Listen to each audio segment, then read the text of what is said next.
I mean, yeah, drums. Yeah. They're here. Do you want to talk about your drum kit, or do you want to just keep... whatever. I don't know. Does anyone care? But I mean, I love this drum set. I've always wanted a white drum set. Is that weird? What? It's kind of weird, right? How did you end up with like a pristine white Mapex kit? Like, was this like your first good kit, or did it? No, I just honestly, like, I've had a lot of drums coming through my universe over the years. I've gotten to make drums for myself and done stuff like that. This thing just came along when there's this drum shop, or this American Music over in wherever the hell it is, Greenwood, I believe. Green Lake, I don't know. Anyway, this one music store that the drum guy that works in the drum department there, he kept talking about like this Mapex kit, and he had one in a what they called piano black, and they had this white one. The piano black one had like 3 extra toms, and it was just chaos, but it was like a really pretty kit, you know. Just it was more of like a polished black finish, but you know, pretty standard if you just have a solid colors. Like, what's so special about it, what I loved about it, is all the small subtleties that Mapex did that so many other drum companies do. What I love about this, they just kind of like to up the ante a little bit. So they make these really nice drums that aren't as expensive as, let's say, like a DW kit or something super high end. And it's like the same stuff, but way cheaper. So in comparison, like, this was like a present to myself, and I just wanted it. Like, I saw it and I'm like, there's something about this. I love it, because I always wanted just like a plain white drum set, or a plain black, or just something simple. And I don't know, just it was calling me. So it sounds like it was mostly an aesthetic choice, or I kind of yeah. But I mean, like, the wood itself, it's a hybrid, so it's walnut and maple, and it has a really cool inside. So it's this dark walnut look, but it's also mixed with maple, and it just has like a nice warm tone. And I mean, for what I play, it suits me better, like, because I can use any types of heads, and it just morphs to whatever I need it to do. And I like having 2 floor toms just for bigger build up stuff. And in the past, I always used this kind of drum set with like a 12, 14, and 22. And then having the 16 is just nice to have an extra, but it like swap them out every once in a while. But just, I don't know, I've always had this kind of like sizes, and I don't know, I like it. It suits me. I like about this drum kit, and I think your sound in general, like, I've seen you play a lot of drums at this point. Your snare sound, I always love it, especially live. It like destroys the room in a good way. A lot of people that have that like really snappy, like cracky snare have no character to it. It's just and over. All your drums still have overtones to them. Yeah. How do you do that? I can't say there's any method. Honestly, if anything, I was doing everything incorrectly. Sure. And I got to well, because I used to approach drumming a lot where I was constantly messing stuff up, like trying to try it this way, tried moving this that way, and raising things up, putting things down, and just watching other drummers and how they play, and just trying to pick what works best. And I got frustrated where I'm like, I need to just settle with something and just focus on that. And then I realized, like, so many people just do that. Like, they just alter it over the years. They try it when they're playing with this particular band or this style of music. They shift their stuff around just so they can play faster or more heavier. And I kind of took to that, and I'm like, all right, well, maybe I'm not doing anything wrong. I just need to know what I'm playing. Like, if I'm playing rock stuff, you know, I used to have like way more cymbals, and then I just kind of like tore it all down. And because when you tour a lot, you're like, this is easy because I can fit it in any room and then just play small. And then if I can just make this work, then why do I need all this other crap? You know, and then I can save some money by just focusing on this stuff. But when it came down to my snare, like it was by accident, because I never knew how to like how high or how low when I first started. So I got to a certain level, and I just took from other people, like, when you want to get a nice rim shot, you level out your snare and you just put it to a lower height, like to a lower setting, so you can, or height wise, and then when you hit it, you're almost trying, your hands kind of resting through it instead of just trying to tap on top of it. So you're not just getting the tip end, or the like the shank, as they call. No, anyway. But you're getting the full rim shot from here up, and so you can only really do that until you can really measure where you're at.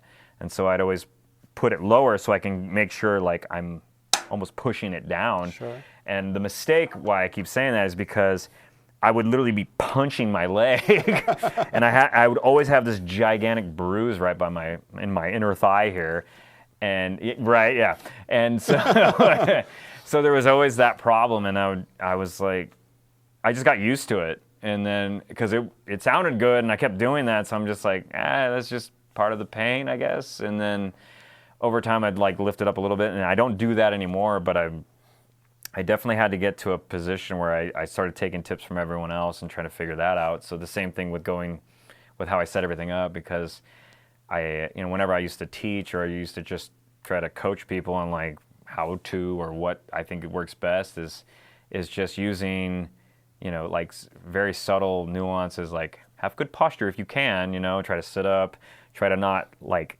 reach for everything, try to tower above your stuff, because you don't want gravity to work against you. Like, because if you're going really far out to reach for things, you're not able to give it its full power. But if everything's lower, then you're coming down on it, so you use gravity, and then you're using less energy, so then you can last longer and play better in that sense. But I mean, that works for a lot of people, but not everyone. But I love just like towering above this stuff. That's why I try to keep my cymbals low and try to keep my toms at a good level. So it's just easier when I play. That's at least for me. Yeah. So you attribute it mostly to your setup and technique versus like specific heads? Well, I mean, like again, that also is more catered to what music I'm playing. Yeah. Being deliberate. Yeah, I normally like using like coated heads because they just have like that warmer tone. But with Evelyn's Casket stuff, we play a lot of like faster stuff, heavier stuff, and just having clear heads, or like these other black dots. They just sound better for bigger music. Give it a nice, more deeper tone and everything, and a better attack. So I just prefer all that for that music. And I think if I was doing anything more contemporary or just standard rock, I'd probably use more coated heads and things like that. Like, there's no real bad choice, because most of the time it's just you kind of create a sound for the band that becomes its sound, so it's either you want to cater to what you think it should sound like, or you want to try to make it more, so there's really no wrong answer to how you want to do this. You just gotta enjoy, like, just know that sometimes you might have to change or alter some things, like add bigger cymbals or smaller or whatever, but as long as you're at least like enjoying what you're doing, and you can make just about anything work. Sure. That's always, I never want to be like that gatekeeper kind of guy being like, you have to use this, any other heads suck, you suck for doing it, or whatever. It's just, I have my preferences. I've used a lot of things. These are what's comfortable for me. I'm a Remo guy. I like using Remo heads. Yeah. I can't play double bass, though. Just can't do it. On principle, or like? I'll just say because double bass doesn't like me. Okay. No, I don't know. No, I just have never really wanted to. And then the time I have tried, I'm like, oh, I really suck at this. Sure. And I'm not even going to, like, unless I just don't enjoy playing music where I have to focus on that. Even though I know it can definitely add a lot. I just can't do it. So I just, like, if I can do it with this one foot, then I'm fine. If I can at least make that work, I'm okay. And I've known some drummers that have been able to do that, so I just say, yeah, eventually I'll get there. Yeah. I'll just try until I can. You see some pretty quick single foots out there. Yeah. And I don't feel that you need that like wall of bass drum for what you're doing. Nah, I mean not for what. I mean I know that I know some guys in my band have definitely like try to hint that I should, and it's like that doesn't mean I can just do it. Yeah. That's just another thing I'm gonna have to like worry about that I can't do. So I don't know. I've had so many incidences with the single pedal that it's like it would have been nice if I had another one so I can just like I can still get a bass sound out of this because I played so many shows where the beater flies out, and I've had it where my spring just broke on like last practice, and the worst. I know this is probably gonna go long. I don't know. You don't care. All right, great. Where are we at? I'll tell you this fun story. The worst I've ever had performance-wise. What is it? Are you good? That's good. All right. This one's a fun one. I got to play at the Troubadour in LA. I've always wanted to play this venue. It's been like a dream of mine. I finally got the chance with this band I was playing in. And we had these songs that are just like we kind of sounded like Failure, the band Failure. I don't know if you've ever heard that, but I mean, great band like that, or like Cave In, just like heavy like rock stuff and whatever. So we had this song we're playing, and it has a lot of tribal-y drum stuff in it, so I'm just like, yeah. And it has parts where it just stops and has some fun guitar stuff, and it kicks back in. So we're playing this song, and out of nowhere, my kick pedal just falls apart. And what happened was the footboard broke in half. Like, just broke. It was one of those unfixable things. Like, oh, okay. Yeah, what do you do with that? Yeah, nothing. I'm kicking my I'm and I'm assuming every drummer has been in this position where if their kick pedal fails, your choice is, do I just stop the song, or do I just pretend and just keep going? Like, it's really hard to make that decision, because if the song just starts, you can stop. Like, that's the rule right there. Like, if you're only like 5 seconds in, stop and just fix that, start over. But we were like halfway into the song, and that thing just fails, and I'm like, what do I do? And I'm like, I have no backup. Yeah. But two of the guys in the other bands that were playing came to my rescue. One guy saw it because he was trying to help, because obviously they can tell something's wrong. He walks up and he goes, ah, and he walks away. Because I'm like, yeah, what am I going to, I don't know. And then, so another guy comes by with a kick pedal, and he's like, here. And so the song has a break where it has this guitar build up, and then the drums come in later. So I was like, perfect. So I take this thing. I'm so mad at this point, because I'm like ruining this show for myself.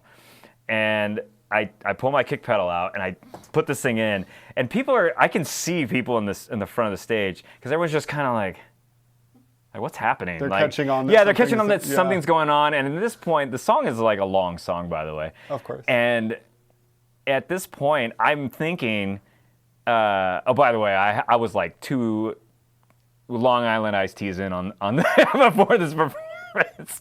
I don't even know what I was thinking. Anyway, so there was so I can see the crowd just kind of like confused, and they can tell I'm struggling. So I finally I get the new pedal in. I'm just fuming, and I take my pedal and I just throw it.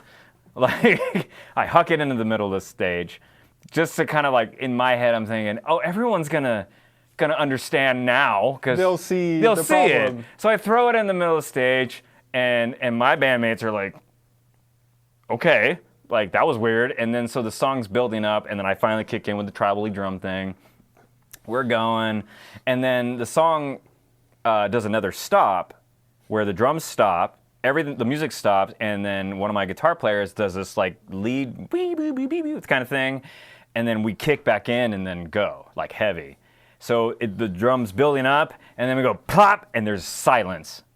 And my guitar player's like, his guitar is just not working, and then I'm like, and we go in, and the whole song is just a disaster. And then the song's done, and then we're all kind of like, oh, that was rough. Do we keep going? Like, we're only in 3 songs in at this point, and so we play another song. As we're trying to play this other song, my guitar player stuff, it's just his guitar is not working. And he just literally is like, I'm sorry, guys, I can't figure this out. So he just drops his guitar, walks off stage.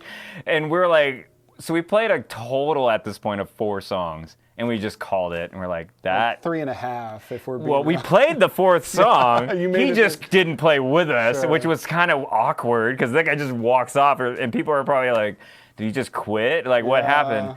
So he walks off. We end the show, and we're like, God, we were like the second band to play. And so I'm lugging my stuff off. I'm defeated. I'm pissed. And we're outside. I'm just like, I'm showing my pedal. I'm like, yeah, this is bullshit, man. I'm like, I don't believe this. And my guitar player, who was having issues, walks over to me, gets right in my face, not like mad, he's laughing.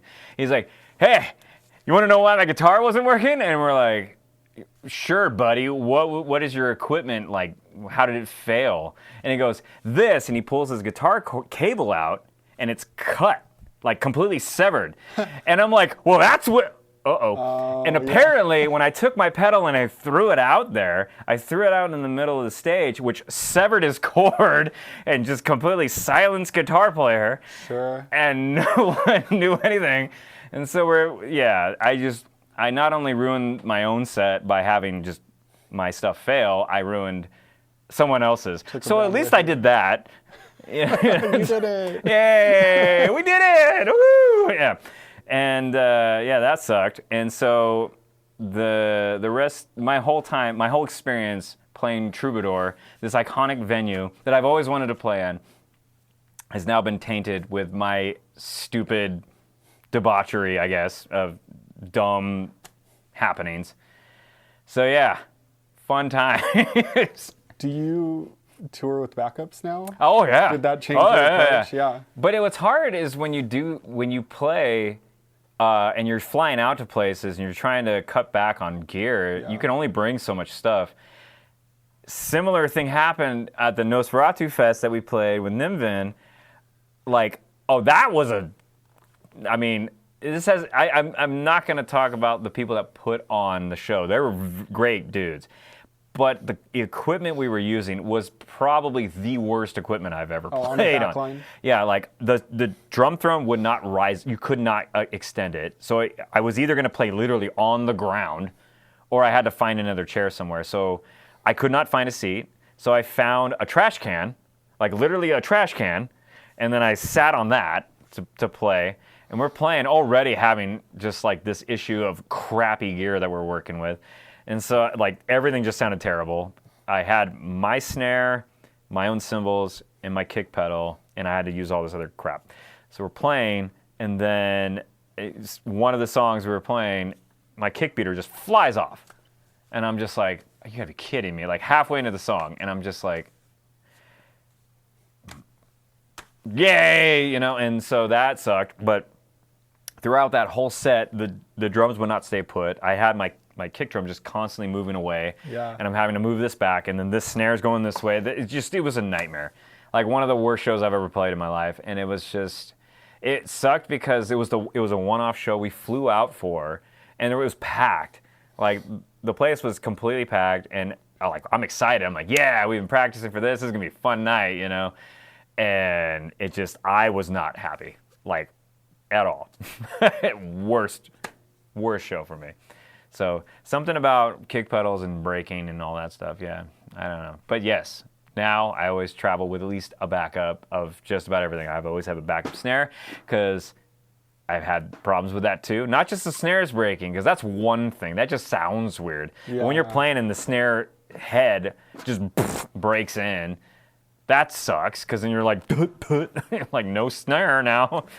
Had that happen. First song of a show playing, and things just caves in.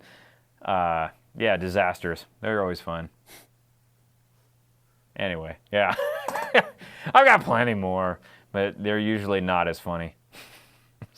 Do you have anything to bookend that, like a really positive experience? Like, how often does it fall apart like that? Well, thankfully not often. Yeah, but it's just so it memorable. happens. Yeah, it's you never go into it assuming could happen. You're just like, all right, I'm gonna play, and then all of a sudden all this stuff happens, and you try to be better prepared for next time. So literally, if you see my stuff, I have like tape, like gaffer's tape on everything, just holding it in place. Because I always have the problem with my beater flying out. So I've had stuff where I put like locks on, and I've done all kinds of stuff, and stuff still breaks. It just happens. We got some new music hopefully coming out soon. We got a tour lined up in March with both Evelyn's Casket and Nimvin. Summer plans, not sure yet. You know, who knows? I mean, we definitely want to try to cross into Canada and do some out of country stuff if we can. I don't know. We touched on it a little bit earlier. Where can folks tune in to figure that out? Yeah, you can listen to our music on anywhere that music is listenable. Sure. Where should they look for you? Spotify. No, in the world, like if they want to catch you. Sure. So there's this thing called the internet, and you can log into that to find it. Yeah. We're on the Bandcamp's a good one. I mean, we're on Spotify, but you can also just check our Instagram. I believe it's at Evelyn's Casket Official, I believe. Yeah. Sorry if I got that wrong. We'll fact you can find it. It's fine. What's that? It'll over somewhere. Or shall I? All right. And it's probably down here. Yeah, like moving.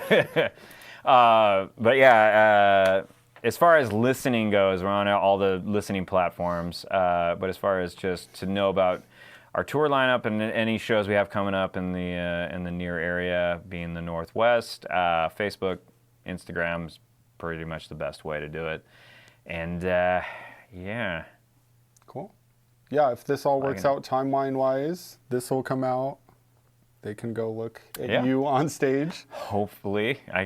Yeah, we'll see. Yeah, there's much better looking dudes in the front, though. Just know that. Very handsome dudes in your band. There's this very beautiful man that comes down from Canada. He only sleeps, he only wakes up like for about 2 weeks out of the year, and that's when we go on tour. So we literally wake him from his slumber, and then he just ascends from heaven and just bequeaths us with his presence, and then we just take him on the road with us, and then we just, we just, mercilessly fuck with him. Love you, Nikki. You're great. But anyway, yeah, that's about most of it. Yeah. I don't know. What else? What else you got? For you. That's it? Yeah, I think so. Thanks a bunch, dude. Thanks, man. Tune in to Shindig on their platforms and things.